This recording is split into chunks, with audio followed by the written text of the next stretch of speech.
Hello, hello, hello. Oh, you guys, welcome. Welcome to Oracle's Gone Wild 6. I am Andrea Donnelly. I am here with my beautiful star sister, Amy Belair, another vivid, brilliant, gifted Oracle.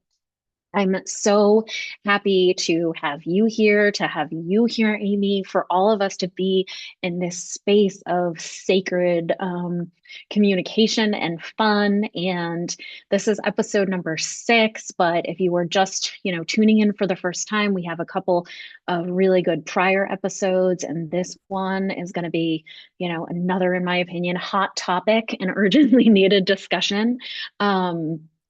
And this is going to be all about the importance of really honing a sense of discernment, and it builds perfectly on what we talked about in episode 5, which was about how Amy and I perceive the Tower of Babel, what that was, and the way that it is impacting us now.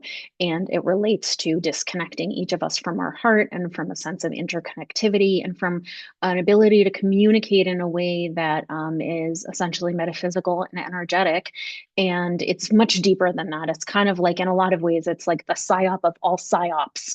It's, if we think about like if you view sort of what is happening down here on this little marble, whatever we want to call this places, whatever is happening here, it's kind of like the umbrella, the overarching umbrella essentially, that has created a lot of the, like, it really is, it's the psyop of all psyops. So listen to that one, and then bop on here, and thank you for being here with us. This is a massive honor and a massive gift. And Amy and I say it all the time, but it's really a true gift to be able to like be here with all of you, because this thing we're navigating right now, this crazy fucking train, it's a lot to navigate, and it's intense and it's heavy, but it's also joyful and beautiful. And this year is a real cluster F of a lot of things happening at one time. I think part of the reason, and we'll get into this in a minute, I'll pass the baton on to you, Amy, but one of the reasons why fine tuning and cultivating, your gifts and that energetic self mastery, that ability to be able to understand the energetic root of everything that's happening, it changes your life in too many ways to even count. It affects you for sure. It makes your own life more joyful. It fortifies you so that you're able to move through very challenging times such as these with a level of fortitude and being able to like essentially keep your eyes on the prize. This is not these are not easy times through which we move. However, as someone who has known some, I have had one of the most challenge, and this is not to be like wah, wah, wah, or minimize like trauma or suffering at all, but I have had one of the most complicated lives of anyone I have ever met. And my relationship to my own magic, to my own intuition, to my own, the way that I have always understood and worked with, cultivated my own level of energetic mastery is what has saved me. And so I say with complete certainty, having survived some shit, that the key to moving through these times is to engage in your own self mastery, because magic is real and it will change your life in ways that there are simply no words. So anyway, hello, welcome. I'm a fucking talker. I as much as I think that words are imperfect and leave a lot on the table, I am a verbose motherfucker. So thank you for being here. Hello, beautiful. Hi. Here we go. I love you. Yes, you said magic is real and it will, change your life and save your life. And the thing I want to add is like magic is real and you're full of it. And I'm talking to you, like you person watching this, listening. Like I'm Yeah. so serious. The Yes. big lie that we've been fed is that humans are without magic. And then on top of that, that humans, like that we are imperfect and we're born sinners. And this isn't to, dispute any religious texts, but just simply the concept and the way that it has taken root in our consciousness, the perception that we are born flawed, we are born unworthy, that like it's so damaging. And it's the undercurrent that motivates so many of our choices and the story that we write for ourselves, both consciously and unconsciously. Like if we believe those false matrix lies that we have no magic, that we're just muggles, that this world is has no magic and miracles aren't real and they're not for you, and that you're born a sinner, or you're born unworthy, or that humans are like, we're all just barbarians or like hairless beach apes, as some people say, and that we're single-handedly responsible for like the devastation of our home planet. That's just a fucking lie. It's a straight up fucking lie. And it's so important for us to accept that we are magic and start to Mhm. like find that and cultivate it within ourselves and expand our Mhm. concept of what magic even is. So I'll use this as a little segue to approach the topic that we wanted to bring forward today, which is the importance of cultivating discernment and just, I don't know. I think it's just a comment. It's a comment. It's not really like a message that can be wrapped up in a beautiful bow, but it's a comment on this beautiful moment and horrifying moment that we're all in together. And one of the things that is occurring as a result of this particular time and all the pressures that are upon us is that more people are awakening to their magic, and there is a recognition that, like we can start businesses based on our love of spirituality, and that we can also cultivate audiences by our willingness to show up and share our messages. And there's no Mhm. regulation in the spiritual industry, and I hate to call it an industry. um and I'm so glad that there's no regulation, because who would be regulating it? The false matrix, that's who. But what that means is it's also a bit of a wild west. Yeah. Anybody can present themselves as a healer, a Mhm. channel, an oracle, a Yeah. reader, somebody for you to listen to, a guru, Mhm. a wise person, a guide. And it's not for me to regulate. It's not for me to say or decree like who is somehow good enough or worthy enough to don that title for themselves. And I wouldn't want to. I wouldn't want to. And it makes for a lot of noise online during Mhm. a very already very, very confusing and intense time when people are naturally searching for answers and clarity. And Yeah. so sometimes what we can find on the internet is somebody who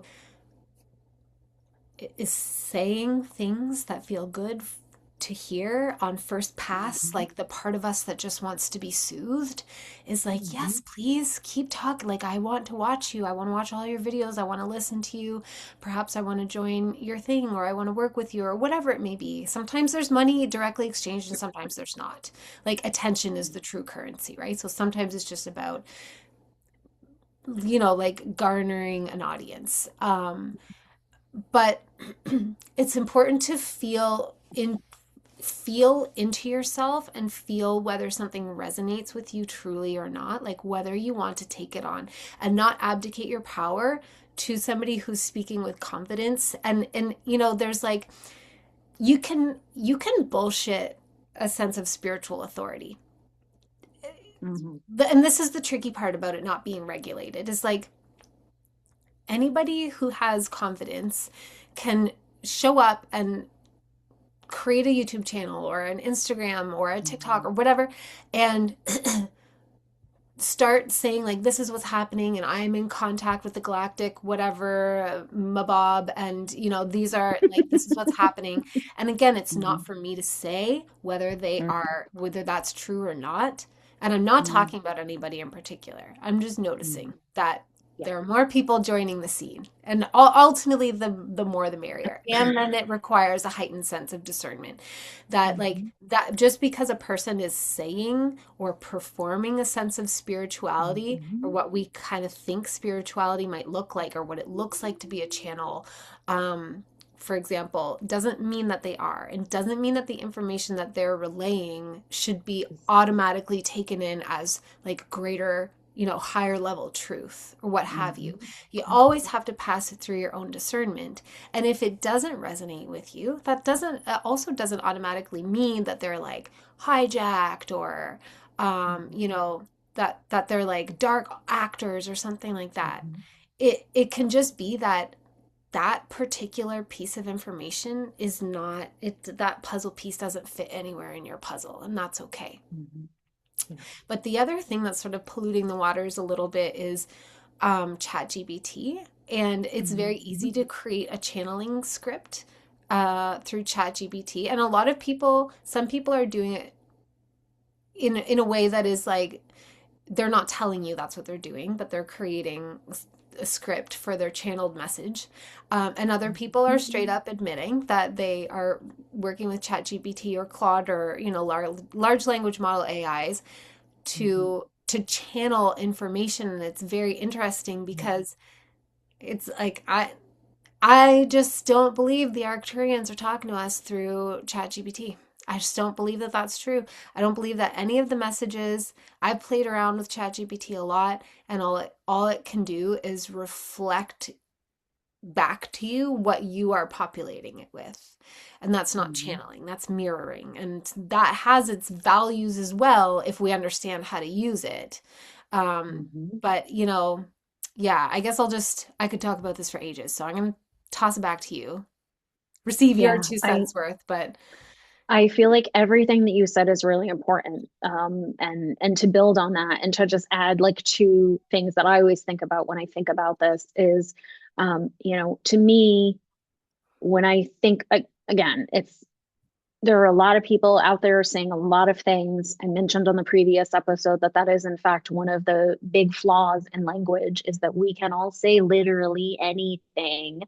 But what is the actual intention? How are you backing your words up with like actual action, with an actual desire to help to reclaim sovereignty and create a sense of like true global justice and liberation? Because there is so much noise and a lot of what I see in the new age and the coaching community is actually just like a literal mirror of all the fucked up parts of the patriarchy. People like essentially getting like attempting, it's different now because of sort of the circumstances through which we move in 2026. But, for years, like just watching people who I could always see were hinky, basically getting like rich off the backs of people who were suffering and really needed help and support and would pay money to people who were blowing a bunch of smoke and espousing a very like love and light only sort of thing, and oh, just do my one thing and your entire life will magically get better. And like there is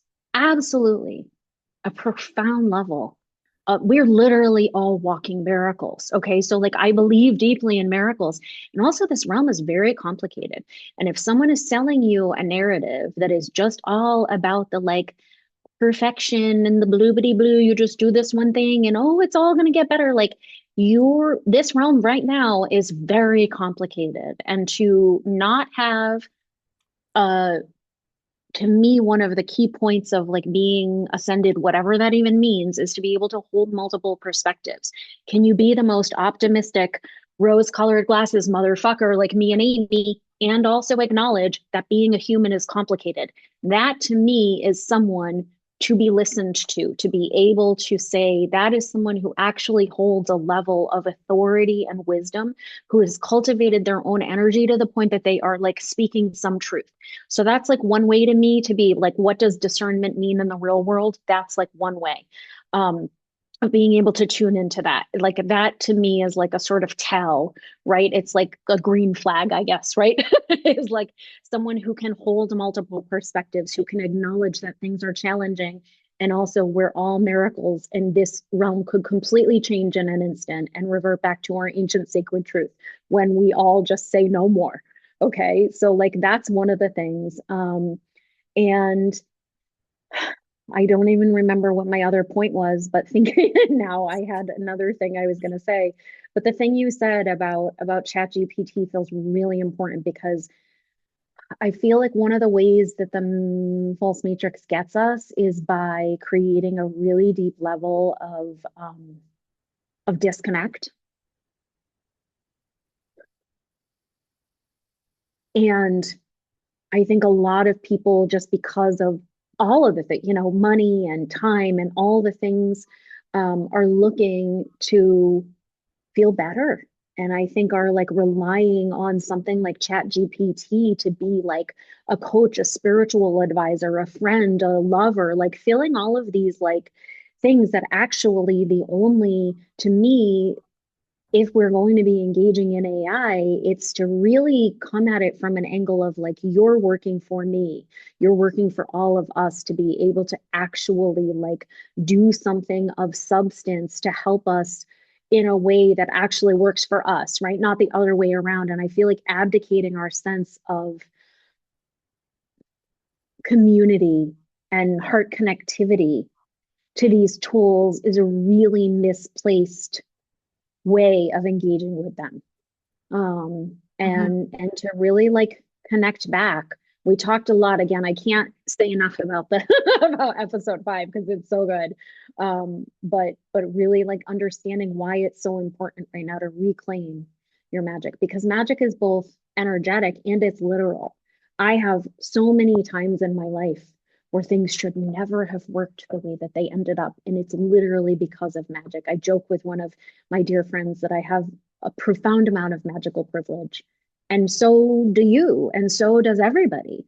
And the thing is that it's literally about us saying, I'm going to cultivate my own heart intelligence. I'm going to feel the feelings. I'm going to be able to sit with this energy of multiple perspectives and be able to really engage with myself in a way that is honest and is perhaps deeply uncomfortable in moments, but is also better than anything that has ever fucking happened to me. Because that's right. That's like the real gift of the spiritual awakening. It's like that meme that went viral in 2020 of like a picture of someone like, like sobbing in front of a dumpster that's literally on fire and juxtaposed against someone like sitting, with like perfect hair and perfect makeup and a beautiful, expensive yoga outfit, like, in like a Zen moment. And it's like what the spiritual awakening, is marketed as versus what it really is. And it's that's, but there's a reason why engaging in this, even when it feels messy, even when it feels like the world is on fire. The world's been on fire, okay, you guys, like I know it feels like it's like maximum capacity right now, but like if you've been paying attention, it's been on fire for as long as I've been alive in this body. So what are we going to do about it? We're going to cultivate our divine intelligence. We're going to work with people who actually resonate with us. We're Mhm. going to, we're going to be honest with ourselves and say, you know what, maybe I got duped by someone. Maybe I got duped by a coach or a healer or a whomever, and I like paid some dumb money. I have certainly done that. Um, right? Like I live on earth too.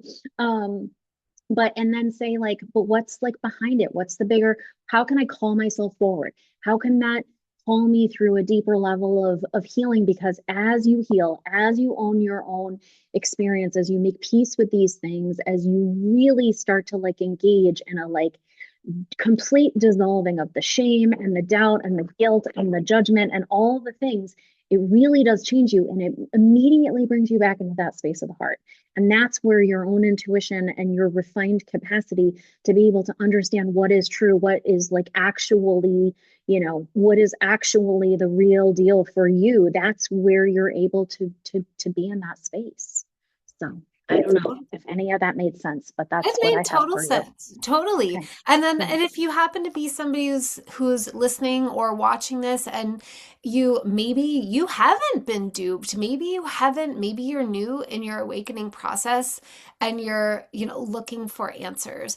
Or maybe you have been awake for a while, but you've been afraid to work with somebody because you're afraid of being duped. As where I just want to bring you back to like the awareness that your heart is the thing to check in with. Your body as well, for sure. But I think like our heart is so clear. Like if your heart says, yes, this aligns with me, then do it. If your heart is like, I don't know, something just feels off, maybe it's a dark entity or maybe this person just isn't for you. Just, but trust your heart. Always, always, always defer to the wisdom of your heart, the clarity of your heart. And I'll say too, if you're, kind of in that zone where you're trying to navigate, like, well, who is real and who is full of shit? A really good indicator is that somebody who is not full of shit wants to guide you to your own sovereignty. Somebody who is full of shit wants to foster a dependence on them as the source of like answers or nervous system regulation or whatever. And they might be doing it consciously or they might be doing it unconsciously. And I'll say too, like, there's a coming of age process when if you feel called to spiritual leadership on any level, like to work as a healer or to speak in this way and magnetize an audience, which is a huge blessing. If there's 5 people listening, it's a huge blessing, an honor and privilege to be able to speak and to have an influence on people's consciousness. It's a huge blessing.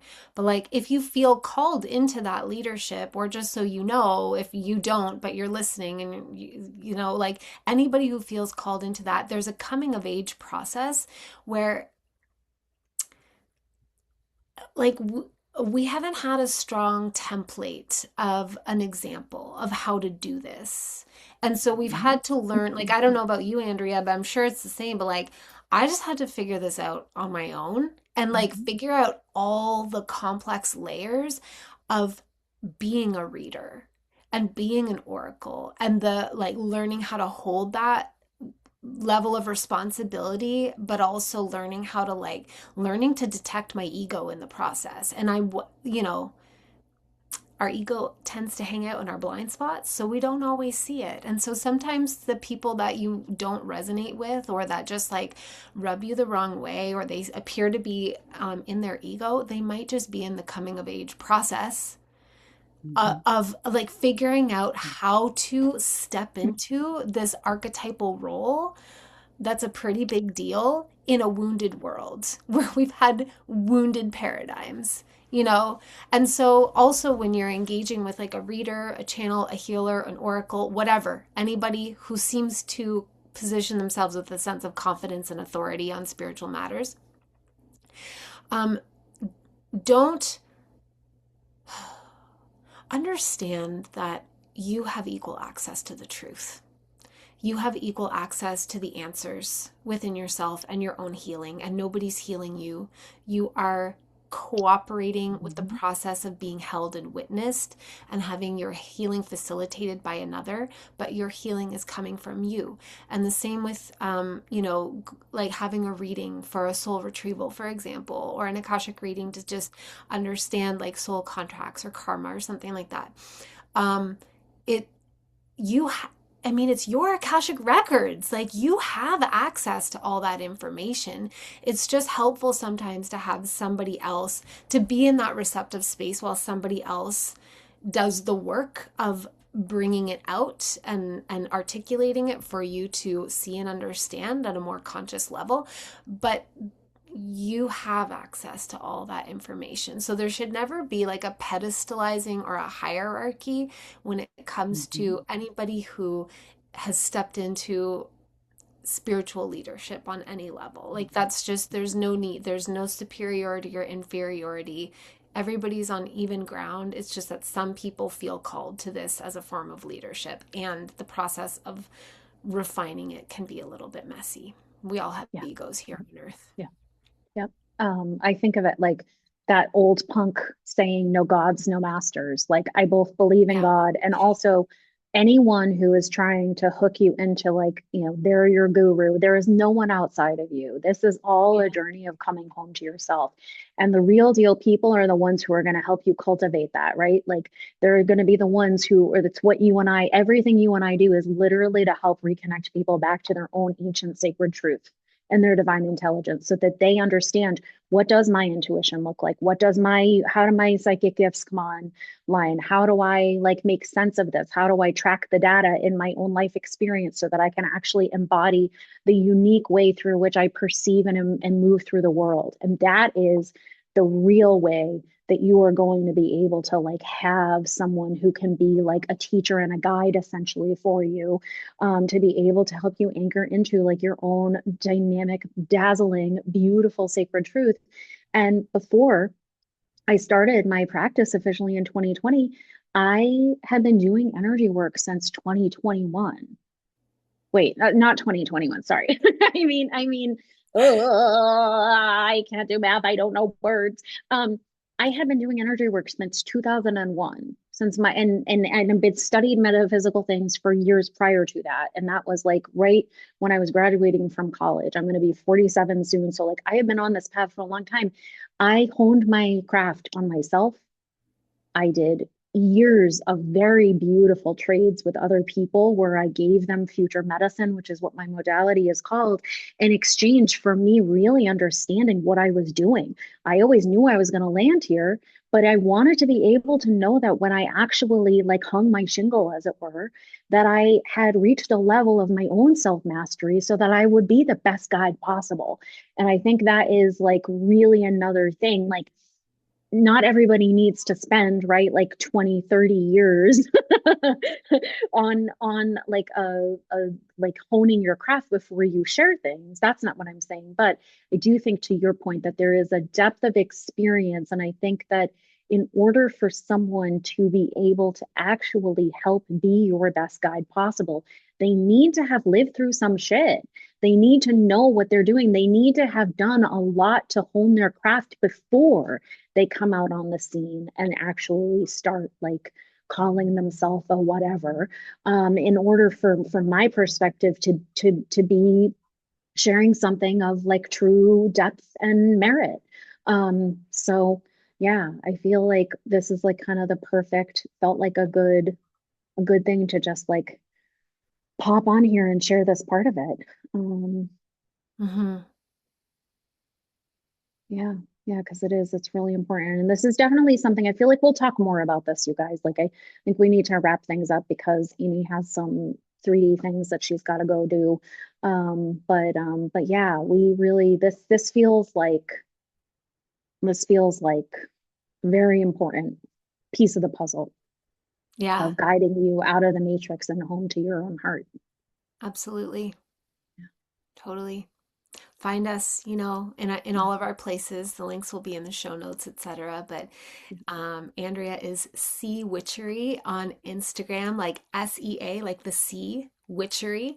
And I am cosmic.oracle on Instagram, and you can connect with us there. Thank you so much for being here, and I love you. And always let us know in the comments what you think about these topics if you want to hear more, what your reflections are. We definitely want to hear from you. Okay, Yes, we sure do. We love you. Bye bye. love you.